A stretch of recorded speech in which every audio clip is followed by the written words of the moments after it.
오늘은 호모 크리스티니아누스라는 제목으로 하나님의 말씀 증가하도록 하겠습니다. 우리는 계속해 하나님의 말씀 사도행전을 살펴보고 있습니다. 벌써 고지가 보이죠? 사도행전이 28장까지 있으니까 절반 정도 온 거예요. 꺼도 돼, 괜찮아. 우리는 설교를 통해 성경을 알아가는 만큼 삶 속에서 실천하려는 치열한 노력과 의지가 필요합니다. 왜냐하면 이론과 신앙, 실천이 균형을 이뤄야 건강한 신앙인이 되기 때문에 그렇습니다. 이론만 많이 알면 흔히 우리가 있는 대형교회 책 속에 갇혀있는 목회자가 돼요. 현장 속에서 성도들이 얼마나 치열하게 삶을 살아가는지 아무것도 몰라요. 책 속에 있는 하나님을 만나는 목회자들이에요, 대부분. 그리고 또 반대로 이론이 없이 현장 속에서만 열심히 사는 사람은 뭐가 왜곡되냐면 방향성이 왜곡돼 버려요. 그래서 이 두 가지가 균형을 이뤄야 건강한 신앙이 됩니다. 지난 내용을 잠깐 떠올려 볼까요? 사도행전 전체를 요약해주는 로드맵과 같은 구절이 있다고 얘기했죠. 몇 절이에요? 1장 8절. 내일 시험 잘 보겠는데? 1장 8절이에요. 오직 성령이 너희에게 임하시면 조건부고, 그 다음에 뭐가 일어나죠? 너희가 권능을 받고 예루살렘과 온 유대와 사마리아와 땅끝까지 이르러 내 증인이 되리라. 여기 오직은 사실 역접이에요. 원래 번역으로 하면 그러나가 맞아요. 그러나가. 그러면 앞에 그런 일들이 있으나 그러나 너희는 성령이 너에게 임하시면 너희가 권능을 받고 예루살렘과 온 유대와 사마리아와 땅끝까지 이르러 내 증인이 된다고 이야기를 합니다. 그리고 이 내용이 사도행전 28장 전체의 내용이에요. 그래서 우리가 예루살렘, 온 유대, 사마리아까지 복음이 전파되는 내용들을 지난 시간에 살펴보았어요. 성령님이 제자들에게 임했고 성령님은 어두운 우리 마음과 생각 가운데 뭘 비춰주신다고 얘기했죠? 빛을 비춰주세요. 그래서 어두워진 우리 마음이 성령님께서 빛을 비추시면 뭐 하기 시작하죠? 회개하기 시작해요. 내가 삶이 왜곡되었구나. 잘못된 방향으로 가고 있구나. 그리고 우리의 어두운 생각 가운데 빛을 비추시면 내가 잘못 생각했구나. 그리고 바른 삶의 방향으로 돌이키죠. 우리는 그거를 기독교적인 일반적인 용어로 회개라는 단어를 사용하죠. 제자들은 성령님이 부어주시는 소망을 통해 새로운 꿈을 꾸게 되었습니다. 예루살렘 교회의 제자들은 교회 공동체를 다시 개편하고 자신의 욕망의 노예가 되어 예수님을 배신한 가룟 유다 대신 마띠아라는 사도를 뽑게 됩니다. 새롭게 구성된 예루살렘 교회는 이제 거침없이 복음을 전파하며 성장할 것으로 예상했어요. 하지만 그랬나요? 무슨 일이 발생하죠? 교회 안에 문제가 발생합니다. 리더급에 속한 아나니아와 그의 아내 삽비라가 좋은 신앙인으로 위장하고 싶었어요. 그래서 마치 자신의 재산을 다 팔아서 사도들에게 드린 것처럼 거짓말을 했습니다. 하지만 사도들은 금방 이 사실을 눈치챘습니다. 베드로가 아나니에게 다음과 같이 말합니다. 사단이 내 마음에 가득하여 내가 성령을 속이고 땅값 얼마를 감추었느냐. 욕망의 노예가 되면 사탄이 우리 마음을 가득 채웁니다. 사탄이 우리 마음을 가득 채우면 우리는 진짜 자기 인생을 사는 것이 아니라 노예의 삶을 살게 됩니다. 많은 사람들이 이러한 사실들을 잘 모르죠. 왜냐하면 자신이 꿈꾸고 가는 방향이 사탄이 원하는 방향과 똑같기 때문에 아무런 갈등이 느껴지지 않는 겁니다. 이러한 모습은 예수님을 배신한 가룟 유다에게도 동일하게 나타납니다. 요한복음 13장 2절입니다. 마귀가 벌써 시몬의 아들 가룟 유다의 마음에 또 예수를 팔려는 생각을 넣었더라. 스데반 순교 이후 유대교에 대대적인 박해가 있었고 제자들은 주변 지역으로 흩어졌습니다. 우리가 그걸 살펴봤죠. 여기가 지난 시간까지 살펴본 줄거리 내용입니다. 오늘 본문은 제자들이 흩어진 지역인 베니게 구브로, 키프로스, 구레네, 안디옥이라는 지역에 복음 전파하는 내용이 나옵니다. 제자들이 그저 도망친 것이 아니라 도망치는 와중에도 하나님의 복음을 전했습니다. 그 복음은 예수님이 우리의 주와 그리스도가 된다는 사실을, 사도행전은 이 교회 전체 핵심이에요. 항상 주와 그리스도가 된 예수님에 대해서 이야기를 합니다. 그중 구브로와 구레네 몇 사람이 헬라인에게도 복음을 전파했습니다. 헬라인에게 복음을 전파하자 놀라운 일이 일어났습니다. 수많은 사람이, 헬라인들이 복음을 듣고 하나님께로 나온 겁니다. 그리고 이 사람들이 모여서 구성한 교회가 바로 안디옥 교회예요. 그래서 여러분도 주변에 가보면 안디옥 교회 이름 많이 하잖아요. 이 교회를 본따서 안디옥 교회로 많이 이름을 짓는 겁니다. 이 기쁜 소식은 곧바로 예루살렘 교회에 전해졌고, 예루살렘 교회는 바나바를 안디옥 교회 목회자로 파송합니다. 바나바는 정직한 신앙을 가진 목회자였습니다. 그는 먼저 바울을 찾으러 다소로 향합니다. 바울의 고향이 다소였는데 바울이 그곳 가운데 피해 있었어요. 왜? 바울의 복음 전파가 강력했기 때문에 유대인들이 바울만 보면 죽이려고 했기 때문에 자기 고향으로 피신해 있어서 그곳에서 7년간 머물고 있었습니다. 바나바는 바울의 신앙과 능력을 잘 아는 사람이었습니다. 그는 하나님이 바울을 통해서 이루실 커다란 계획을 기대하고 있었습니다. 바나바는 바울을 데리고 안디옥 교회로 향하고 그곳에서 1년간 가르칩니다. 한번 생각해 보세요. 가장 정직한 목회자 바나바와 가장 이성적으로 복음의 능력을 전할 수 있는 바울이 만났어요. 최상의 조합이죠. 이 두 사람이 1년 동안 교회에서 공동사역을 했습니다. 어떤 일이 일어났을까요?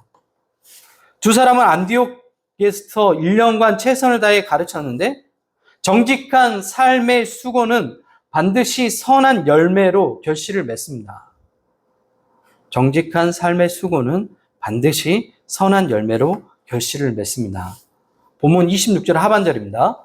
제자들이 안디옥에서 비로소 그리스도인이라 일컬음을 받게 되었더라. 최초로 그리스도인이라고 불리는 사건이 일어납니다. 더 이상 유대교의 한 분파, 예수님의 제자들이 아니라 예수님의 제자들을 뭐라 불렀냐면 그리스도인이라고 부른 거예요. 그리스도인. 예수님을 따르는 무리가 하나님을 섬기는 공동체로 사람들 가운데 인식되었던 것입니다. 무슨 인 하면 그들의 보편적인 정체성을 말합니다. 한국인 하면 어떤 특성이 있죠? 빠르게. 세계사에서 계엄이 일어났는데 우리처럼 빨리 해지한 나라는 없어요. 웃을 일이 아니야, 실제야. 거의 이 계엄이 일어나면 독재하기 위해서 계엄을 하기 때문에 몇 년 동안 있는데 우리나라는 단 하루 만에 해제버리잖아요. 엄청난 빠름의 특성을 가진 민족이에요. 인터넷도 우리나라만큼 빠르게 전국적으로 깔린 나라가 없어요. 지금도 여러분도 아직도 속도전을 하고 있잖아요. 내 핸드폰 더 빠른 핸드폰으로 바꾸려고 하잖아요. 독일인 하면 어떤 이미지가 떠오르나요? 독일 사람들 하면? 독일 사람, 여러분이 잘 아는 사람들, 철학자 많죠. 제가 좋아하는 임마누엘 칸트. 제가 대학교 3학년 때 기억이, 3학년 상황이 정확하진 않은데, 그때예요. 칸트의 책을 2페이지를 2시간 동안 읽었어요. 실천 이성 비판, 순수 이성 비판. 칸트가 쓴 책인데, 분명히 읽고 있는데 아무리 2시간 동안 읽어도 내용이 이해가 되지 않는 거야. 그래서 칸트에게 무릎을 꿇었던 적이 있어요. 그 이후에 다시 칸트를 정복했고 그 이후에는 잘 읽었어요. 제가 무릎을 꿇었던 철학자 칸트. 독일 사람들 많죠. 헤겔. 대부분 철학자들이 독일에서 나온다는 것은 독일 사람들이 일반적으로 이성적인 사고를 하는 민족인 거예요. 그럼 독일인하면 특성이 뭐예요? 이성적인 사고를 하는 민족. 영국 사람 하면 어떤 이미지가 떠올라요? 영국 사람. 전통을 중시하고 미국 사람만 하면 어떤 이미지가 떠올라요? 정체성이 없죠. 이것저것 다 섞어놔가지고. 이민자의 나라이기 때문에 특별한 정체성이 없어요. 그러니까 트럼프 같은 대통령을 뽑잖아요. 하여튼 저는 미국 별로 안 좋아해요. 역사도 없고 그래서 깊이가 없어요, 나라가. 그때그때 원하는 대로 욕망에 따라 움직여가는 나라가 미국이에요. 우리는 미국 굉장히 좋은 나라로 아는데, 그리스도인이라는 표현도 마찬가지예요. 그리스도인의 정체성을 드러내는 단어입니다. 바울은 유대인은 표적을 구하고 헬라인은 지혜를 찾는다고 말한 것은 그들의 정체성이에요. 유대인들은 지혜를 찾는 게 아니라 뭘 찾는다고요? 표적을 찾아요, 표적을. 그래서 증거 중심주의적인 사고가 많아요, 유대인들은. 심지어 하나님께도 증거를 보여달라고 계속해서 요구하는 게 유대인들의 특성이었어요. 그래서 유대인들은 늘 항상 증거가 필요해요. 예수님에게도 얘기죠. 당신이 하나님 아들이야? 그럼 증거를 보여줘. 그 증거는 표적인 거야. 기적적인 일인 거야. 하나님 아들이면 이런 일을 지금 우리에게 보여달라고 이야기하는 겁니다. 헬라인들은 여러분이 아는 것처럼 철학이 발달한 나라였고, 그래서 여러분이 아는 철학자 누구예요? 헬라인 누가 있어요? 철학자? 소크라테스 들어봤어? 그 다음에 소크라테스 제자가 누구야? 플라톤. 플라톤의 제자가 누구야? 아리스토텔레스. 이렇게 해서 이 세 사람의 각주예요. 지금의 모든 철학은 이 세 사람에서 크게 벗어나지가 않아요. 다 조금씩 응용해갖고 그 후대 사람들은 먹고 사는데, 헬라인들은 이처럼 지혜를 구하는 그런 민족이에요. 이해되셨죠? 네. 유대인들이 예수님의 정체성이 의심이 되면 끊임없이 표적을 구했고, 헬라인들은 지혜를 구했습니다. 반면 그리스도인이라는 정체성은 무엇일까요? 바로 예수님을 따르는 사람인 겁니다. 이건 단순히 좋은 구호나 문구가 아니라 실제적인 삶의 지침이에요. 예수님을 따르는 사람들이 그리스도인인 거예요. 그리스도인이 예수님을 따르는 이유는 예수님이 우리의 주와 그리스도가 되셨기 때문입니다. 유대인과 그리스도인을 가르는 결정적인 기준은 십자가예요, 십자가. 로마인, 헬라인, 유대인, 이방인 모두가 혐오하는 십자가 사용 제도에서 예수님이 죽으셨습니다. 이 죽음은 개인의 죽음이 아니라 온 인류를 위한 고귀한 희생의 죽음입니다. 하나님은 이 죽음을 의롭게 여기셨고, 이 죽음을 통해 모든 인간을 용서하시는 은혜를 베풀었습니다. 그래서 시간과 공간을 초월하는 십자가의 은혜입니다. 십자가는 하나님께서 선언한 죄의 싹은 뭐예요? 결국 죽음이에요. 근데 그 죽음을 인정하는 거예요. 누구를 통해서? 예수님의 죽음을 통해서 대신 한 거예요. 그래서 우리는 죄로부터 자유로울 수 있는 구원을 얻었는데, 그 구원을 누가 우리에게 가져다 주셨냐면 바로 예수님께서 우리에게 가져다 주신 겁니다.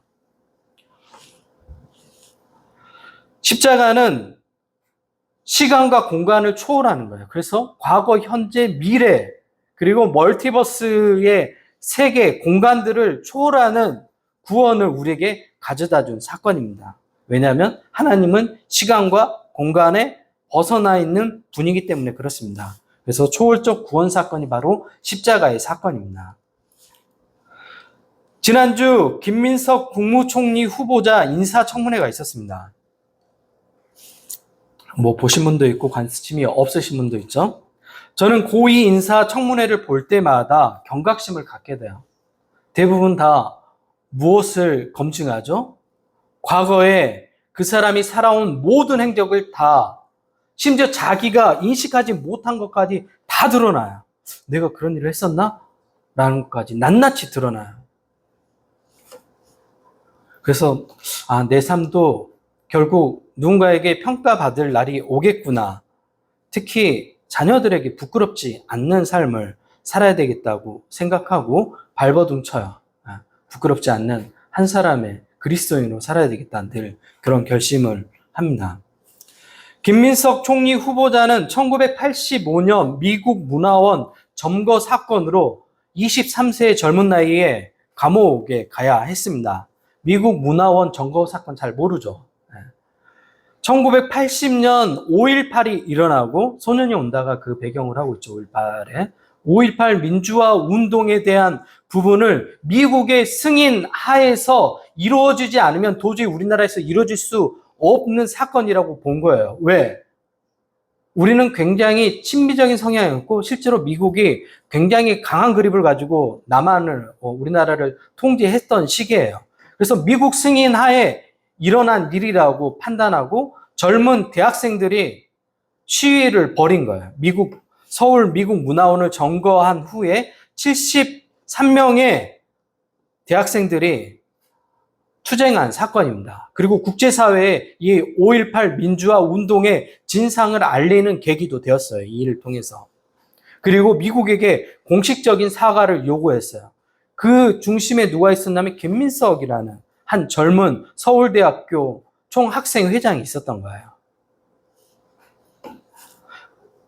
이 사건으로 감옥에 가게 되었고 지금 생각하면 이러한 판결은 말도 안 되죠. 청년들이 가서 거기 점거하고 5.18에 대한 진상을 알리는 것들을 이야기했다고 감옥에 보내요? 지금 생각하면 2~3살 어린 청년들을. 근데 그때 당시에는 그랬어요. 왜냐하면 전두환 독재 정권 시절이었기 때문에 가능했던 일입니다. 제가 이번 인사청문회를 보면서 김민석이라는 정치인보다 신앙인 김민석의 재발견이었어요. 김민석은 워낙 뛰어난 정치인으로 여러분도 잘 알고 있죠. DJ라고 불리는 김대중 대통령이 김민석이 20대 시절부터 김대중 대통령이 안고 키웠어요. 정치인으로. 그래서 스타급 정치인이 모두 될 거라고 생각했는데 이제 노무현 대통령 선거 때 녹잡아니까 얘기하진 않겠어요. 그때 어리석은 선택을 했어요. 이 김민석이라는 사람이. 그리고 18년 동안 야인으로 생활을 했었어야 돼요. 국민들에게 잊혀진 삶을 살았어야 했어요. 그 어리석은 한 번의 선택이 정치인으로서 김민석의 가장 큰 가오예요. 지금도 그것 때문에 사람들이 아직도 비판하는 사람이 있어요. 정치인 김민석에 대해서는 너무 잘 아니까 굳이 설명을 더 안 하겠습니다. 인사청문회는 야당에서 날카롭게 질문하고 때로는 도덕적 망신을 주기 위해 온갖 과거의 자료를 다 가져와 질문합니다. 야당에서 정치인자금법 위반으로 7억 2천만 원의 추징금을 내는 상황에서 어떻게 교회에 고액의 11조 헌금을 드렸는지 김민석에게 따지는 거예요. 그러니까 그 사람들 상식으로 이해가 되지 않는 거예요. 빚지고 있는 상황이면 그 상황에서 어떻게 헌금을 하냐는 거예요. 그러잖아요. 빚이 7억 2천만 원 추징금 내야 될 돈이 있는데 안 내면 계속해서 불어요, 이자가. 근데 그런 상황에서 어떻게 헌금을 했냐는 거예요. 소득이 있으니까 그 소득에 대한 11조를 계속해서 교회에 냈던 거예요, 이 사람은. 그러니까 다른 믿지 않는 국회의원들의 시선으로 보니까 안 믿어지는 거예요. 그랬더니 박선원 민주당의 의원이 김민석 씨랑 친구예요. 그리고 안수 집사님이에요. 되게 신앙이 좋아요. 네, 이분이 가끔씩 성경 구절 많이 얘기해요. 네, 이분이 얘기하는 거예요. 김민석 후보자는 신앙이 되게 독실한 사람이다. 그래서 그 신앙 고백으로 헌금 드린 게 뭐가 문제되냐. 지금 이 인사청문회에서 이거 가지고 이야기할 게 뭐가 있냐. 그렇게 이야기를 했어요. 대다수 정치인들은 기독교인, 그리스도인보다 자신의 정체성을 뭐로 가지냐면 정치인으로 가져요. 그들은 그리스도인보다 정치인이 되길 원하고 실제로 정치인으로 살아요.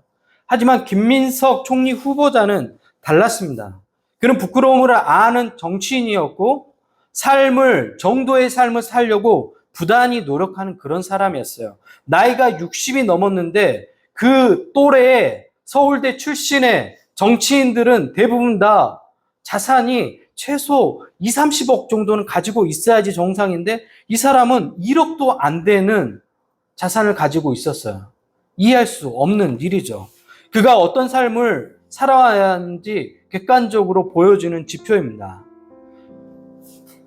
그리스도인 김민석은 술을 마시지 않습니다. 저 술을 마시고 안 마시고 중요하다는 얘기하는 게 아니라 그는 신앙의 가치를 지키기 위해서 술을 마시지 않아요.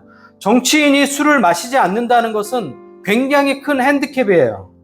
왜? 대부분의 남자들은 어디서 정치적 자양분과 후원을 얻죠? 술 마시는 자리에, 술 마시는 자리, 저녁에. 이 사람 술 마시지 않아요. 그리고 이 사람은 새벽 예배 드리는 사람이에요. 저녁에 김민석을 만나기가 어렵다고 주변의 모든 정치인들이 토로해요.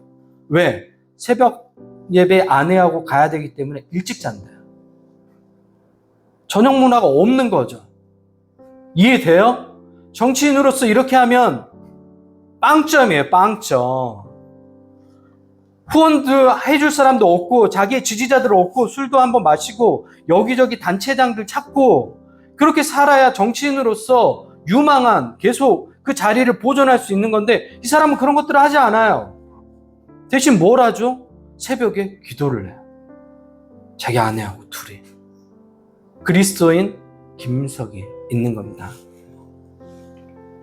저는 국무총리 김민석보다 정치인 김민석보다 그리스도인 김민석이 더 기대가 돼요.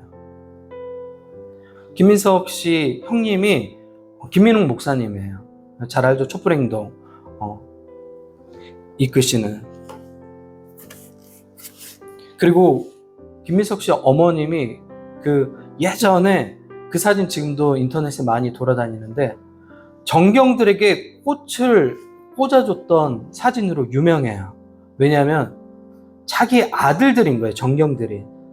싸워야 될 대상으로 보지 않고 정경들 꽃을 꽂아주면서 너희도 몸 다치지 말라고 얘기하는 거예요. 엄마의 마음으로. 그런 사람 밑에서 이런 아들이 나오는 겁니다. 오늘 설교 제목은 라틴어예요. 호모 크리스티아누스.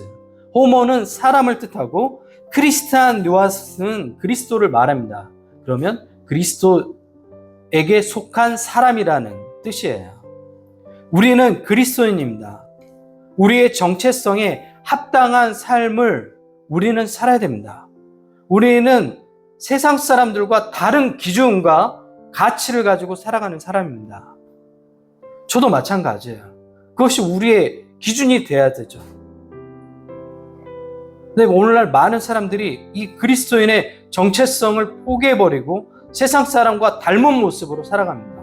예수님을 따르는 그리스도인이라고 칭송받았던 안디옥 교회 사람들의 모습은 우리에게 굉장히 많은 것들을 들려줍니다. 당시는 지금보다 더 신앙생활하기 어려운 시대였어요. 신앙인으로 고백하면 많은 제재가 있었어요. 심지어 생명의 위협이 있었던 시절이에요. 그런데도 불구하고 예수님을 따르는 그리스도인의 삶을 정체성을 가지고 살았다는 것은 그들 중심에 하나님이 있었다는 거예요. 오늘날 우리의 모습은 어떻죠? 우리는 그리스도인으로 살아가고 있나요? 물론 제가 만나는 사람 중에 그리스도인의 기준을 가지고 살아가는 사람들을 거의 만나보지 못해요. 제 고향 후배 중에 최의연이라는 집사님하고 김설유라는 집사님이 있어요. 부부예요. 그리고 제 중고등학교 때 그리고 청년 때까지 다 같이 교회 공동체에서 자랐어요. 제가 이 두 청년 볼 때마다 굉장히 뿌듯해요. 대부분 지방교회는 대학을 가면 다 교회를 떠나요. 그래서 거의 다 청년부가 와야 돼요. 그리고 중고등부가 계속해서 줄어들어요. 사실 제 모교가 여천모학교회인데 여천모학교회는 그 명맥이 계속해서 유지되어 와요. 지금도 청년들도 여수지만 지방이지만 그래도 모여요. 왜 그런 일이 일어나냐면 이 두 집사의 헌신이 있어요. 20살, 21살, 22살 이 어린 나이 때 교회 학교 교사 하면서 고향교회를 지켰어요. 제가 늘 만나면 고맙다고 얘기해요. 그 자리에서 그걸 지키는 게 쉽겠어요? 어렵죠. 그리고 심지어 이 신앙 좋은 두 사람이 또 믿음의 가정을 이루고 지금 또 고향교회에서 여전히 그리스도인으로 살아가요. 지금도 어떤 고민을 하냐면 그리스도인에서 어떻게 하는 게 더 좋은 신앙으로 살아가는지 끊임없이 저한테 물어요. 볼 때마다 뿌듯하기도 하고 자랑스럽기도 하고 그래도 내 고향 후배들이 참 잘 살아가고 있구나. 여러분 모두 그리스도인으로 삶을 살아가십시오. 우리의 정체성은 그리스도인입니다. 예수님을 따르는 삶을 살아가십시오. 한 주도 그리스도인의 삶을 살아가는 뉴에본교회 성도 모두가 되시기 바랍니다. 기도하겠습니다.